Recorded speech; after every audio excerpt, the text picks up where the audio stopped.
ایک چھوٹے سے گاؤں میں ایک معصوم سا بچہ رہتا تھا جس کا نام حامد تھا۔ حامد بہت نیک دل اور دعا کرنے والا بچہ تھا۔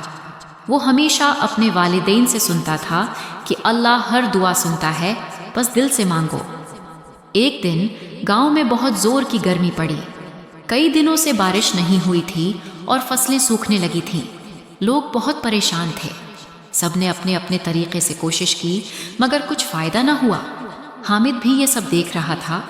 اس کے دل میں خیال آیا کہ اللہ تو سب کچھ سننے والا ہے، کیوں نہ میں بھی دعا کروں۔ وہ وضو کر کے ہاتھ اٹھا کر کہنے لگا، یا اللہ، ہمارے گاؤں پر رحم فرما، ہمیں بارش عطا کر دے، ہم سب بہت پریشان ہیں۔ یا اللہ، تو سب کچھ کر سکتا ہے۔ گاؤں کے لوگ حیران ہو کر اسے دیکھ رہے تھے۔ کچھ لوگوں نے مسکرا کر کہا، یہ تو ایک چھوٹا سا بچہ ہے، اس کی دعا کیسے قبول ہو سکتی ہے؟ مگر اچانک آسمان پر بادل چھانے لگے۔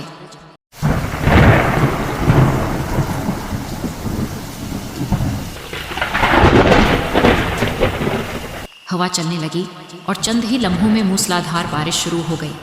گاؤں کے سب لوگ خوش ہو گئے۔ سب نے حامد کو گلے لگایا اور کہا، بیٹا، تمہاری دعا نے ہمیں بچا لیا۔ حامد مسکرا کر بولا، نہیں، یہ میری نہیں، اللہ کی رحمت تھی۔ اللہ سب کی دعائیں سنتا ہے، بس سچے دل سے مانگنا چاہیے۔ یہ کہانی ہمیں سکھاتی ہے کہ دعا میں بہت طاقت ہوتی ہے۔